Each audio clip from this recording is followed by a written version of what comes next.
Hi everyone, my name is Reef James and that was Honey. What we're trying to do in this video is kind of have you understand why it's important to accurately set your gain in the Helium app, specifically with respect to POC 11, and we're going to run through how to do it.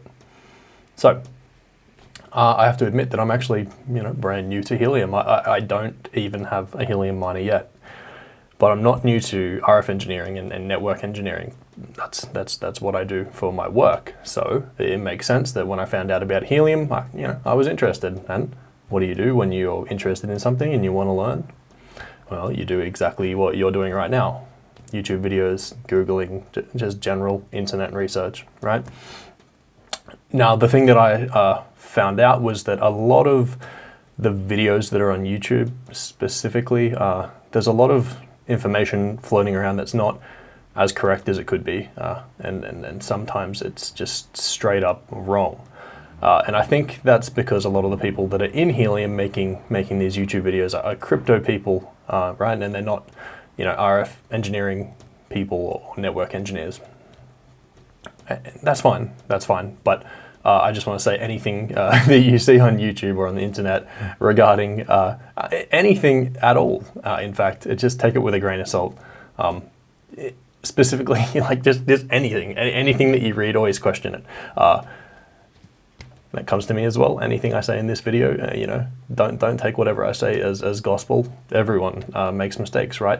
But anyway, so what we're going to do in this video is we're going to dive into transmission powers, of your radio and your EIRP and your cable losses and your connector losses and your antenna gains, and sort of how that all ties in to getting an accurate gain setting in the Helium app. All right, so let's jump into it and let's start off by getting a decent understanding of what dBm actually is, right?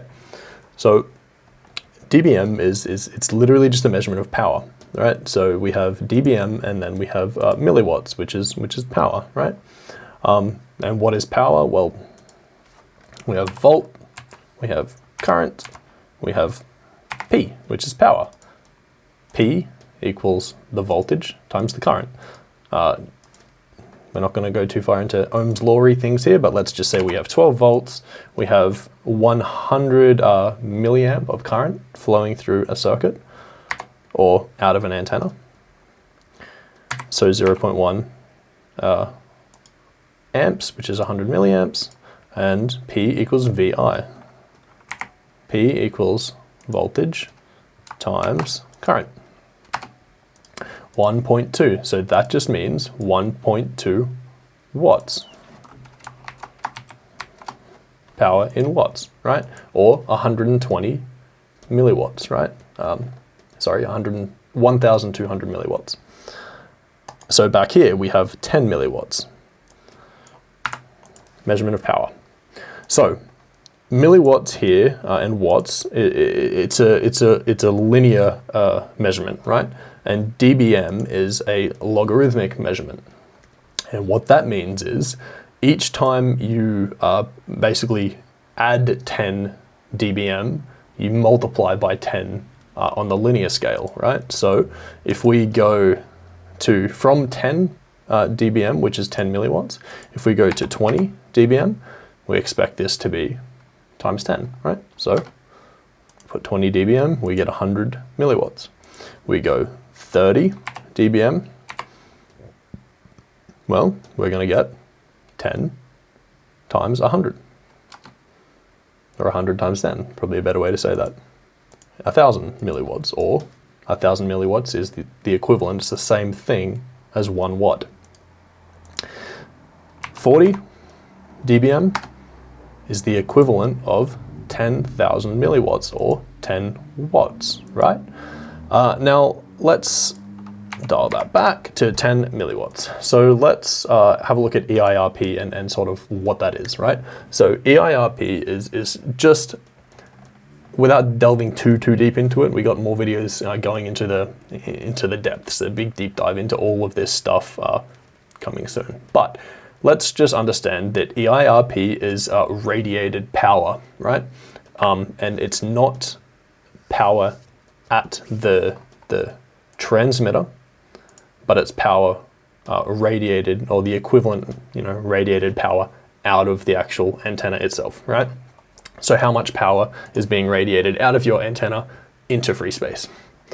So different bands and different regions around the world have different amounts of power that you can radiate, right? So Australia, US, Europe. Australia has 30 dBm maximum radiated power out of your antenna. US has 36. Europe, 16. There's different regions, different bands. These are the three big players, and these are the ones we're going to be using as examples. If you're from one of the other regions, just find your equivalent values here and then sub them in. You can play along as well. So let's get a bit of a understanding of what that actually means in terms of power, right? Because people, naturally don't think in dBm. They don't think logarithmically. You've grown up using linear math, right? So let's plug these values in. So let's have a look at the US of A. I like it.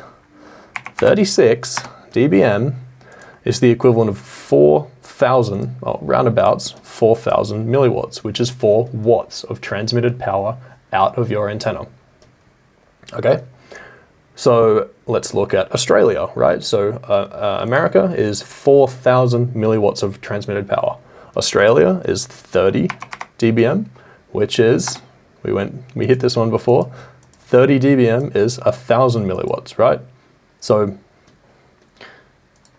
we went from 30 to 36 in dBm, and we went from 4,000 down to 1,000.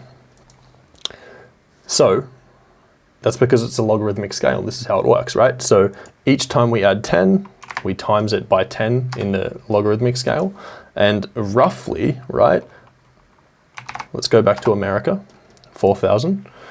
Each time you minus 3, you lose half, right? So let's go from 36 dBm down to 33. And what do we expect if we're going to lose half of it? Well, we got 4,000, so we expect it to, ballpark-ish be 2,000, right? And there we see it. Lose 3 dBm. We're 3 dB down, which is the equivalent of saying, hey, we've lost about half our power if you're 3 dB down. So down to 30. And we've gone from 2,000 to 1,000, right? So let's go back to 36, right? 4,000, and then let's compare that to Europe, right? So Europe is 16 dBm. So we've gone from America's 36 to Europe's 40.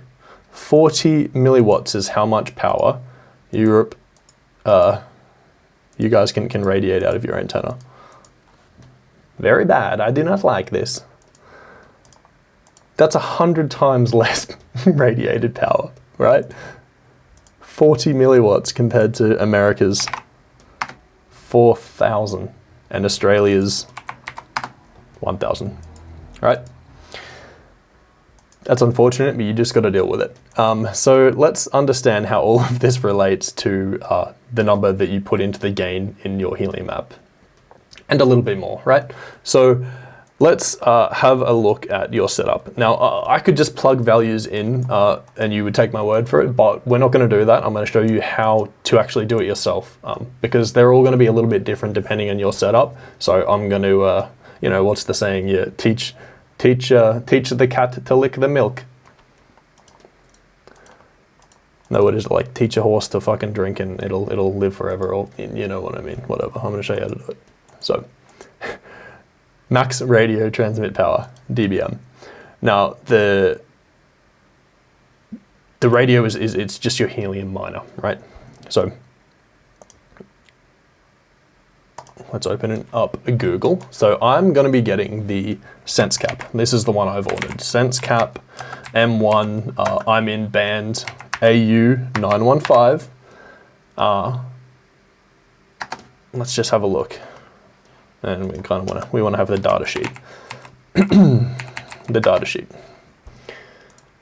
Okay, cool. So IoT Stories, I'm pretty sure this is actually where I bought it from. So let's look here. Yeah, it is. So I'm going to Control F, for TX, for transmit power. There it is. So if you don't find it just like this, just look for the data sheet. You'll find it somewhere. Excuse me. Just make sure it's the one for your band, because they differ a little bit. And if you're Europe, they differ a shitload.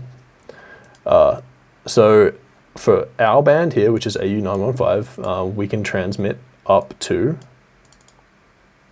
26 dBm is what our device will be able to maximum transmit, right? 26. So our maximum radio transmit or maximum minor transmit is 26 dBm. So let's get that mentally, what that equates to in actual linear power, right? Because again, most people don't think in dBm. Unless you're an RF engineer, then you learn to think in dBm. All right, so 26 dBm equates to 400 milliwatts, roundabouts, right? So 0.4 watts. Cool. That ticks off in your hand, okay? So what else do we need, right? So we need to know what our antenna gain is if we want to try figure out that good number to put into your Helium app. So we want to have a look at antenna gain. Antenna gain, dBi.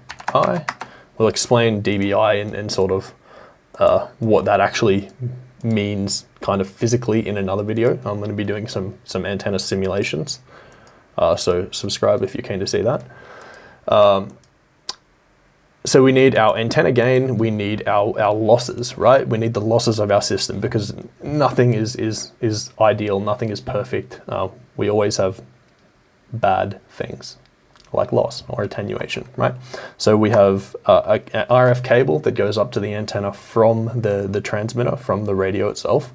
So we have cable loss, right? Because that cable, electrically, it's not perfect.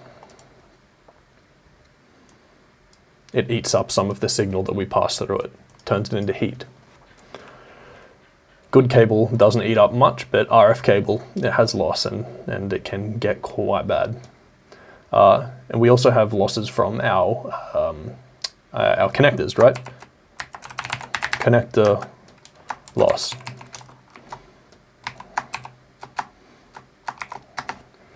Connector loss, okay? So let's go through this. So let's just hypothetically say that we are using a lovely 9 dBi antenna that everyone hates and thinks that they're going to overshoot hotspots and do all this bad stuff. You're not going to overshoot hotspots. I'll go into the math on another video, but there is some questionable things that might happen. But anyway, that's for another video. Subscribe if you want to see that, huh? Antenna gain, 9 dBi. Cable loss. So let's just do a hypothetical situation, right? So let's try get our head around what our setup might be. So we've got a 9 dBi antenna. We have, let's just say it's 10 meters up in the air, okay? Or let's say it's 8 meters up in the air, and we've got an extra 2 meters on the ground to, so we're not, we've got room to play down there, so we can screw it into our radio and we don't have heaps of slack. Anyway, 10 meters of cable. So let's try figure out how much loss that is, right? Well, that depends on what your cable is, right? And if you're doing, I'm not going to go into the correct cables to choose as well. That's again for another video. But let's just go with the old LMR 400 ballpark figure. If you're doing any cable runs less than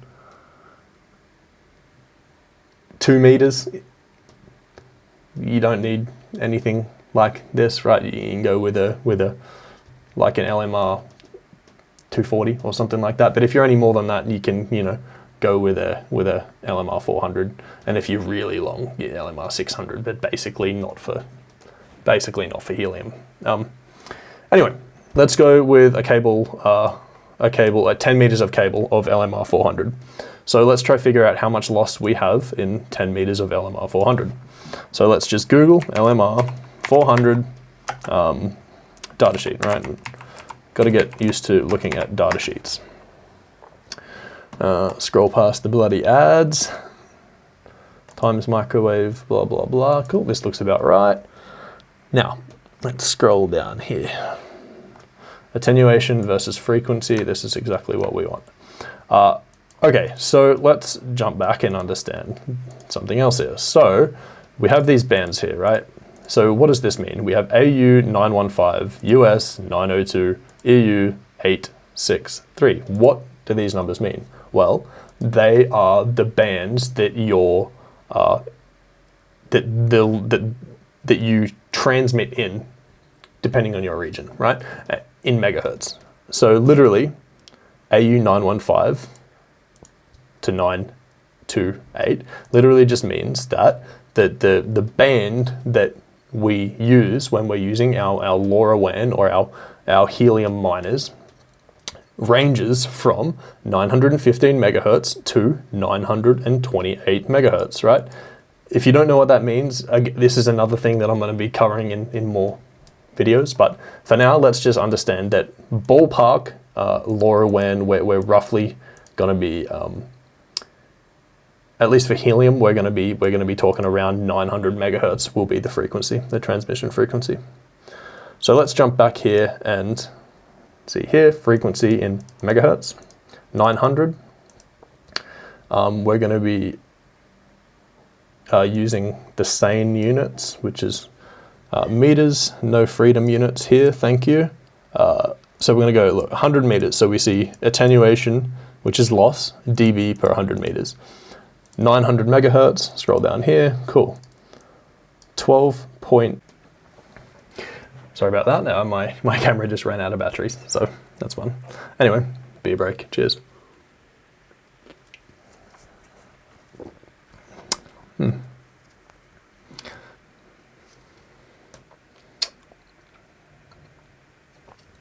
The punch mango goes. Actually, goza. I don't know, it's a type of beer. It tasted like fermented mangoes and sweaty feet. Yeah, it's not nice. I do not like. Anyway, where were we? So, let's jump back in. We were looking at we have an operating frequency of 900 megahertz and we have a loss or attenuation of X amount of dB per 100 meters. So, scroll down here, 12.8 dB of loss per 100 meters. So let's just write that in here for memory's sake. 12.8 dB per 100 M. Cool. So we said we have 10 meters of cable. So that per 100, we're actually using 10. So divide that by 10. We got roughly, let's just say 1.3. Let's round it up. Let's not go 1.28, 1.3 dB of loss for 10 meters of cable. Cool. Now let's look at connector loss, right? Now, a ballpark average, half a dB for a connector is kind of like the safe bet. If you have high quality connectors, like if you buy from reputable sources, you can be less, like 0.1 to 0.2, 0.3 dB per connector. But if you're just buying Chinesium shit from eBay, you're probably going to have a bad time, and it could be significantly more than 0.5 dB of loss per connector. So, all right, a bit of a pause here. I want to take this time to say don't buy cheap RF stuff, because a little goes a long way, right?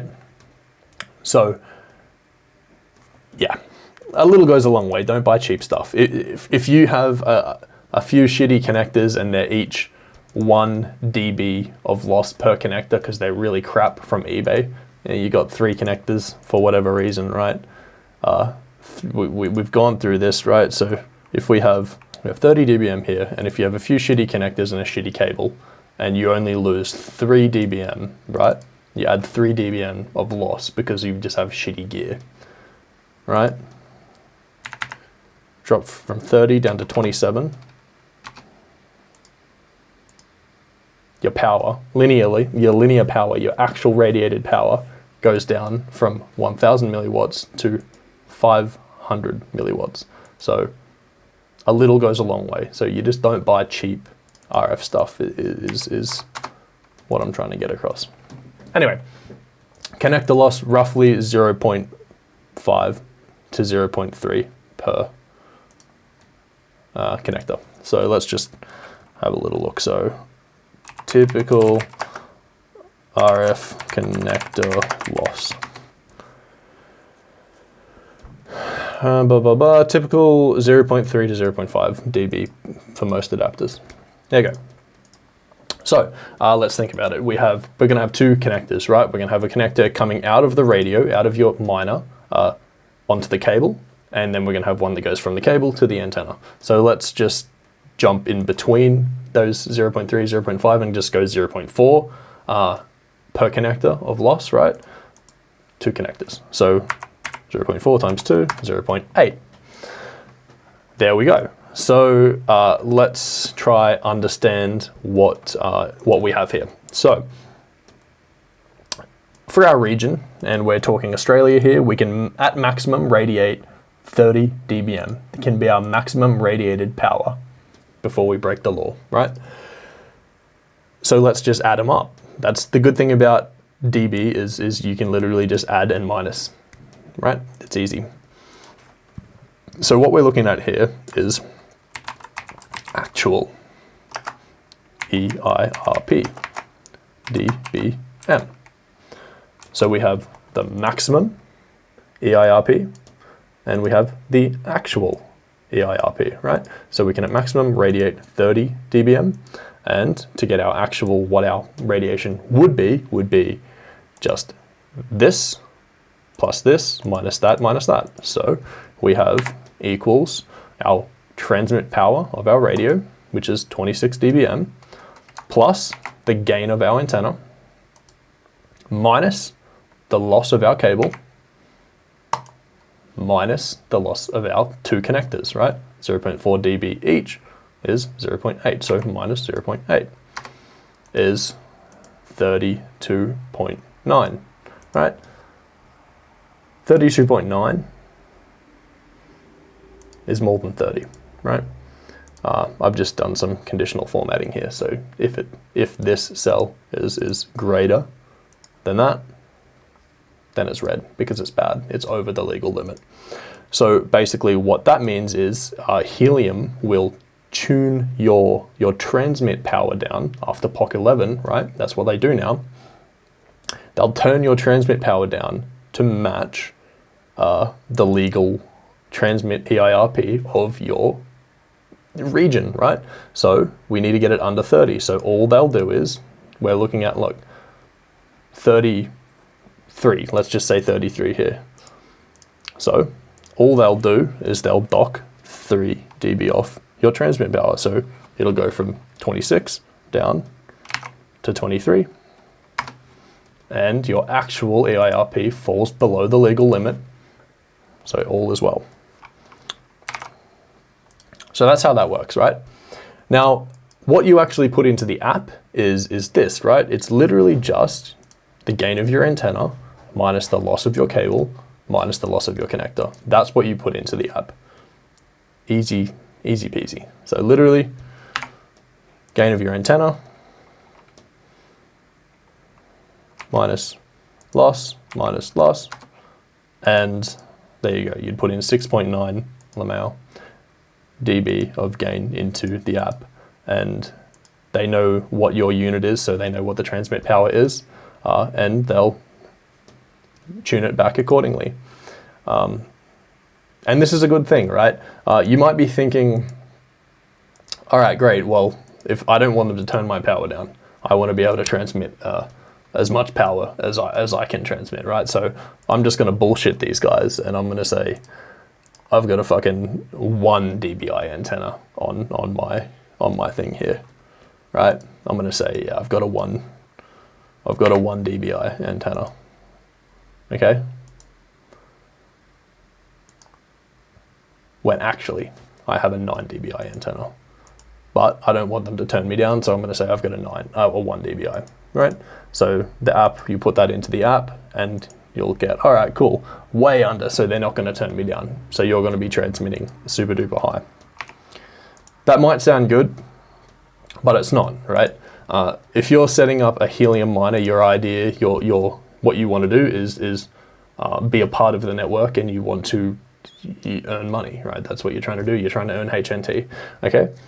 And if you're transmitting much higher than what they expect you're transmitting, your witnesses will get flagged as invalid, right? So, or vice versa. If you beacon and you beacon at a really, really high power, and the nodes that are around your area, the other Helium gateways, hear that at a really, really high level, and they're like, whoa, this is way, higher than I expected it to be, you're going to be flagged as invalid, right? Same deal on the other end. If you're receiving signals, receiving beacons from other people, and you're like, hey, yeah, I'm witnessing you, blah, blah, blah, and you witness that at a really, really high level, at a really strong RSSI, then you can be flagged as invalid, right? So you don't want to bullshit this. You really want to have the exact right values in here. The more accurate, the better. Now, we're going to get into, in future videos, a bit more into antenna radiation patterns and a whole heap of other stuff.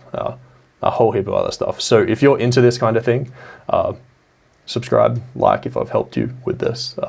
And also, if you want to have, if you want to have a bit of a chit chat, jump down into the description and join the Discord, right? I've made a Helium group on Discord. Post in there, ask questions, and I'll answer them when I get time.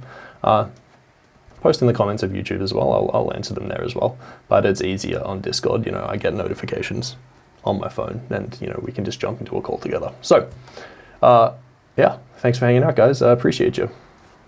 Cheers.